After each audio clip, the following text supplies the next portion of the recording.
हम अपने भारतवासियों को अगर हम परम सुखी करना चाहते हैं तो केवल वस्तु और व्यवस्था से नहीं कर सकते। उनका बौद्धिक स्तर सुधरना चाहिए।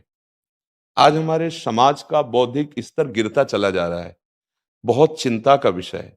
हम सुविधाएं दे देंगे, हम विविध प्रकार की भोग सामग्रियां दे देंगे, लेकिन उनके हृदय की जो मलिनता है, जो हिंसात्मक वृत्ति है, जो अपवित्र बुद्धि है, ये जब तक ठीक नहीं होगी तब तक हमारा देश धार्मिक देश है। हमारे यहाँ धर्म की प्रधानता है। तो इसी बात को बार बार हम सबसे निवेदन करते हैं कि ये जो हमारी नई पीढ़ी है, इसी से हमारे राष्ट्र की रक्षा करने वाले प्रकट होते हैं।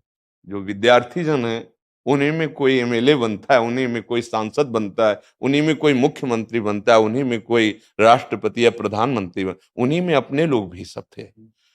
अब हमारी शिक्षा केवल आधुनिकता का स्वरूप लेती जाए और व्यभिचार प्रवृत्ति, व्यसन प्रवृत्ति, हिंसा प्रवृत्ति, ये नई पीढ़ी में देखकर बहुत असंतोष हृदय में होता है।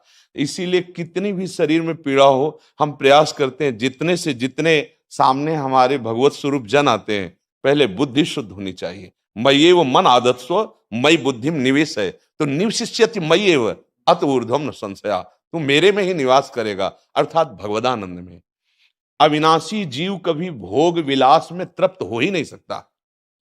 हम अगर अपने राष्ट्र की विशेष सेवा, तो हमारे धर्म का परिचय, जैसे आप जन करते हैं, धर्म का हमारा क्या स्वरूप है, हमारे जीवन का लक्ष्य क्या है।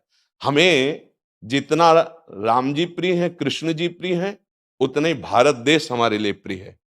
जैसे राम भक्त, कृष्ण भक्त, वैसे हमारे भारत देश का हर जन जन हमारा आदरणीय और पूजनीय। पर अब जो मानसिकताएं बन रही हैं, वो हमारे धर्म और हमारे देश के लिए लाभदायक नहीं होंगी। व्यसन का इतना बढ़ता स्वरूप, व्यभिचार का इतना बढ़ता स्वरूप, हिंसा का इतना बढ़ता स्वरूप, ये बहुत ही विपत्तिजनक है। अगर ये बढ़ता रहा तो हम विविध प्रकार की सुख सुविधाएं देने पर भी अपने देशवासियों को सुखी नहीं कर पाएंगे, क्योंकि सुख का स्वरूप विचार से होता है। सुख और दुख की स्थिति सत्य नहीं है, आगमा पाइनो अनित्यास, लेकिन हमारा विचार, और विचार हमारा गंदा हो रहा है।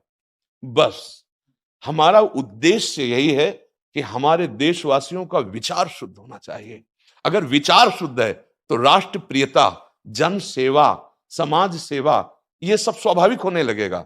और विचार अशुद्ध है तो सुविधाएं बहुत हैं, उनका दुरुपयोग हो रहा है। तो बस आप सबसे बड़े बड़े जो उपदेष्टा जन हैं, जो बड़े बड़े धर्म की रक्षा के लिए भगवान ने जिनको भेजा है, उन सबसे यही प्रार्थना है कि सब व्यवस्था करते हुए हमारे देशवासियों की बुद्धि अध्यात्म को समझे। बिना अध्यात्म को समझे दुख सुख की समानता बिना किए परम सुख का अनुभव हो ही नहीं सकता। इस मायाकृत भोग पदार्थों को भगवान ने दुख योनया कहा है। मानो एक बोर्ड लगा दिया, दुखालयम अशाश्वतम। और हम सब यही चाहते हैं कि लौकिक भोगों को भोगने से ही हमारा राष्ट्र सुखी हो जाएगा या हम सुखी हो जाएंगे। नहीं, लौकिक भोगों को पूजन सामग्री बना करके और साध्य सच्चिदानंद प्रभु को रखा जाए तो आनंद की उमंगन हो जाएगी। बहुत सुंदर मानव जीवन का स्वरूप है, जिसे देव दुर्लभ कहा गया। दुर्लभो मानुषो देहो, लेकिन क्या दुर्लभता शब्द स्पर्श रूप रस गंध इन्हीं विषय के भोगने की या इन्हीं सुविधाओं के लिए दुर्लभ कहा गया? दुर्लभ है किसी सच्चिदानंद सुख के लिए। और उस सुख को तो हम भूले हुए, एकदम बहते हुए शब्द स्पर्श रूप रस गंध के प्रवाह में चले जा रहे हैं और इसी को सौभाग्य समझ रहे हैं कि हमें सुख प्राप्त हो रहा है। नहीं, हम सबसे प्रार्थना करते हैं कि आप अपने धर्म को समझिए। आप अपने स्वा को जहां जहां स्थापित करते चले जा रहे हैं, आप उसे गंदा करते चले जा रहे हैं। मदिरा में, हिंसा में, द्यूत कीड़ा में, बेविचार में, इसे दोष नहीं समझा जा रहा आज। और हमारे शास्त्र और हमारा धर्म इसको निषेध करता है। कलयुग की स्थिति बताई गई है। छोटे छोटे बच्चे व्यसन करने में लग गए। आज स्कूली विद्यार्थी जिनको ब्रह्मचर्य से पुष्ट होना चाहिए, वो ब्रह्मचर्य नष्ट कर रहे हैं। ये बड़ा चिंता का विषय है। हमारे देश के लिए जो जवान चाहिए, हमारे देश के लिए जो भक्ति चाहिए, उसमें बुद्धि और शरीर बल दोनों होना चाहिए। शरीर बल क्षीण हो रहा है क्योंकि व्यभिचार प्रवृत्ति में बहुत कमजोर अवस्था में, जैसे गेहूं की फसल है और गलेथ में काट ली जाए तो ना दाना मिलेगा ना सही भूस मिलेगा। ऐसे ही 20 वर्ष की अवस्था तक यदि ब्रह्मचर्य नष्ट कर दिया जाए तो वो गृहस्थ के योग्य में नहीं रह सकता। राष्ट्र सेवा की क्या बात है। हमारे राष्ट्र सेवा के लिए बहुत विशाल हृदय की आवश्यकता है। हमारे शरीर को बहुत स्वस्थ रखने की आवश्यकता है, तभी हम समाज सेवा, राष्ट्र सेवा। तो शरीर और बुद्धि दोनों का स्वस्थ होना बहुत आवश्यक है। तो शरीर को तो नष्ट किया जा रहा है विषय भोगों में।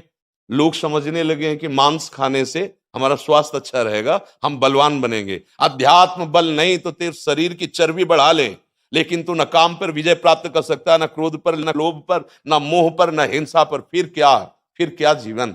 तो इसीलिए हमारा बार बार हृदय में सबसे प्रार्थना है, जिस संत भगवान भी आते हैं कि देखो इस समय आवश्यकता विचार शुद्ध करने की है, आहार शुद्ध करने की है, आचरण शुद्ध करने की है। हमारे देश ने चरित्र की पूजा की है। रावण किसी बात में कम नहीं था। आज भी कोई शिव अगर अभिषेक होता है तो तांडव स्तोत्र उसी का गाया जाता है। जटाटवी गलत ज्वल प्रभा पावित स्थले। ऐसा विद्वान और ऐसा बलवान जो 20 बार जैसे झूला आराध्य देव को झुलाया जाए, ऐसे महादेव सहित पार्वती को बाजुओं पे झुलाया, वो महाबली चरित्रहीन हो गया तो अपने देशवासियों ने राक्षस कह दिया उसको। चरित्र, आज हम चरित्र पर ध्यान ही नहीं दे रहे। चरित्र बेचना मतलब कोई समझ में नहीं आ रहा।